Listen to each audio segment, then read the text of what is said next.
You are born in a private suite on the 14th floor of Northwestern Memorial Hospital, and the floor below yours has been cleared. Not rented, cleared. Your father made 3 phone calls, and 6 nurses requested reassignment before sunrise. There are no doctors in the hallway who weren't vetted. The anesthesiologist signed an NDA before he touched your mother. Outside, on North Michigan Avenue, 2 black Suburbans idle in the loading zone with their engines running and their plates registered to a shell company in Delaware that owns nothing and exists only to own nothing.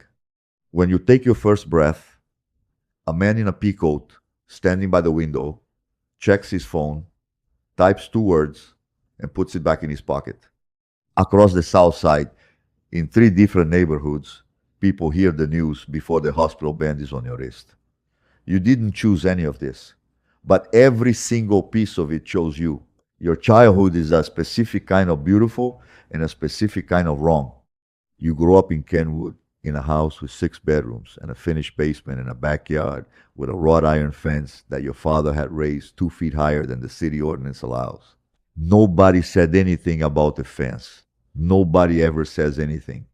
You go to the University of Chicago Laboratory School, where the children of professors and surgeons sit next to you and treat you with a careful, wordless deference that you won't understand for years. Your birthday parties have catered food in a rented bounce house and 12 kids whose fathers work for your father in ways that are never explained at the dinner table. You notice early that you always win at games. Not because you're good, because no one will beat you. You notice that your mother buys groceries with a credit card, but your father pays for everything else in cash. Thick, rubber-banded stacks that come out of a safe behind the painting in the office you are not allowed to enter. At 7 years old, you ask her what he does. She straightens up. She is a beautiful woman who went to DePaul on a scholarship and married into something she didn't fully see until it was too late to unsee it. And she says, he's in logistics and community development. He invests in the neighborhoods. You believe her. You are 7.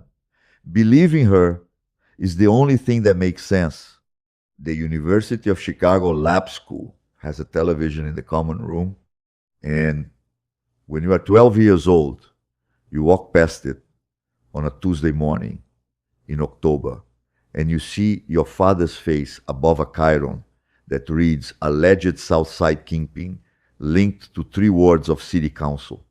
He looks the same as he always does. Calm. Expensive watch. You stand there for 11 seconds and then you walk to the bathroom and sit on the floor of a stall until the bell rings. That weekend, he takes you somewhere for the first time. Not the house in Hyde Park, not the restaurant where the owner greets him by name and the table in the back is always available. He takes you to a block on 79th Street where the street lights work because he pays for them to work, where the corner store is owned by a cousin, where 3 men in North Face jackets stand outside a building that officially operates as a tax preparation service and actually operates as the financial nerve center of everything your father touches. When the car pulls up, the men outside go still. One of them says something into his collar. Your father puts his hand on your shoulder the only time you can remember him touching you with something that feels like tenderness and says, all of this runs because someone holds it together. That someone used to be your grandfather. Then it was me. You understand what I'm telling you? You don't. But you nod. Because nodding is what you do. You meet Gerald when you are 14. Gerald is 53, wears Brooks Brothers suits, carries a laptop that he never lets leave his hands, and has an office on the 38th floor of a building in the Loop with a view of the lake. He is your father's accountant the way that a neurosurgeon is technically a doctor. The title is accurate, but describes almost nothing about what actually happens. He sits across from you in a conference room and explains, with the patience of a man who has explained this to other young men before, that your father's operation generates between $40 and $60 million a year in cash. That's not the problem, he says. He almost smiles. The problem is that cash is evidence. You can deposit cash. You can buy property with cash. You can send your kid to college with cash without someone at FinCEN asking uncomfortable questions. So the money moves. It goes into a laundromat in Bridgeport, a car dealership in Cicero, a church renovation fund in Bronzeville, a minority-owned construction company that wins city contracts because the alderman who awards city contracts receives a quarterly payment routed through a consulting firm that exists in the Cayman Islands as 12 words in a document no one will ever read. The money enters dirty, Gerald says. It touches enough legitimate hands, pays enough real taxes, employs enough actual people, and it comes out the other side as the income of a respected community investor.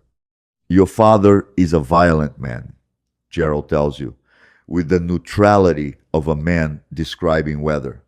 But violence doesn't build generational wealth. This does. He taps the laptop. This is what you need to learn.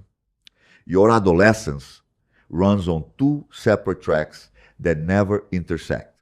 During the week, you are Georgetown Prep on a full tuition paid by a scholarship that was quietly endowed by a foundation your father created.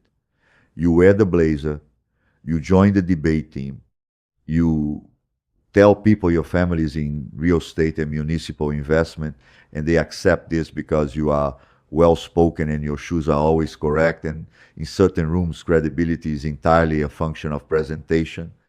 On weekends, you come home to Chicago, and there are different clothes and different rooms and different versions of respect, heavier ones. The kind that comes from people who know that your father can make a phone call and change the material conditions of their life in a direction they would not choose.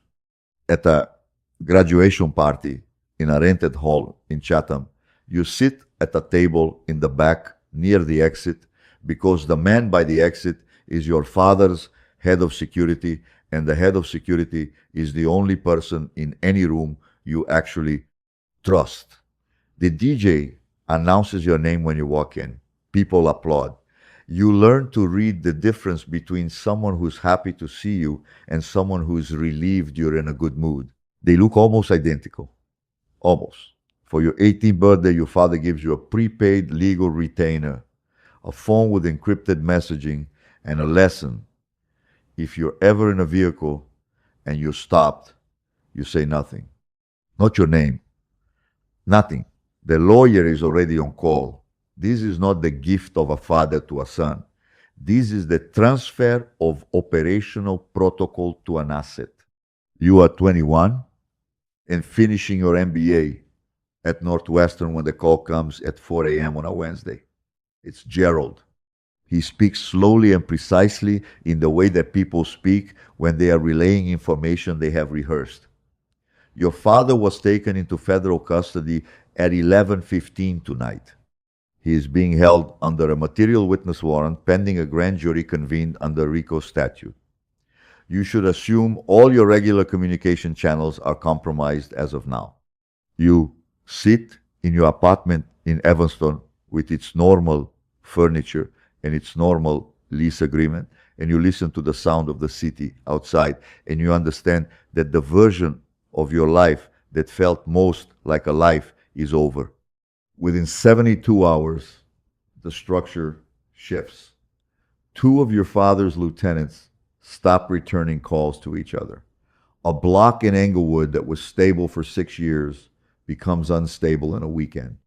A city council member who has accepted 11 years of quarterly payments suddenly begins attending church on television. Your father sends word through Gerald. He runs the money. Nothing moves without his signature. He's the voice.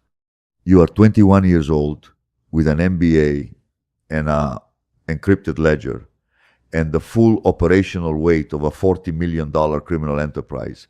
And you sit in Gerald's conference room on the 38th floor and look out at the lake and understand that the lake is very beautiful and that you will probably never just go and stand next to it again. The next 4 years have a different texture. You sit in rooms with attorneys who bill $500 an hour and know exactly what they are defending and defend it with absolute professionalism. You authorize wire transfers routed through 3 countries before they reach their destination. You approve payments described in internal documents as community liaison fees and infrastructure, security consulting, and aldermanic outreach support. You learn that the congressman who goes on cable news every election cycle to talk about the need to address root causes of urban violence has a cousin who owns a construction company that wins city contracts, and the cousin's company employs 12 men who work for you. And this arrangement has been in place for 9 years and functions with the smoothness of any mature institutional relationship. You stop thinking of it as corruption. Corruption implies a deviation from a norm. This is the norm. You are not corrupting a system, you are operating one. One morning you are approving a transfer and you realize you have not thought about your father as a person in 6 weeks. You have thought about his case, his lawyers, his projected release date, his ongoing operational authority, but not him, not the hand on your shoulder on 79th Street. The machine is larger than the man who built it, and it is larger than you, and it does not require either of you to feel anything in order to continue functioning. You are 25. You are standing at the floor-to-ceiling window of a condominium on the 42nd floor of a building in Streeterville that is registered to an LLC that is owned by a trust that is administered by a firm in Luxembourg. The lake is outside. It is winter, and the lake is gray and enormous and completely indifferent to everything happening on its shore. You have accounts in 4 countries. You have never been charged with anything. You have a car that most people have only seen in photographs. Down on Lakeshore Drive, there is a man in a Carhartt jacket walking a dog, moving slowly, probably cold, probably thinking about breakfast, probably capable of doing every single ordinary thing that you cannot do, taking a flight without 2 days of route verification, eating at a restaurant that hasn't been swept, driving a car that isn't registered to a name that doesn't exist. You watch him until he disappears around the corner. You pick up the phone. There are 17 messages. None of them are from someone who knows you. All of them are from someone who needs something from the name you carry. You put on your coat. You take the private elevator to the garage. The engine of the Suburban is already running. You get in and you don't look back up at the window. The money still needs to move. It always does.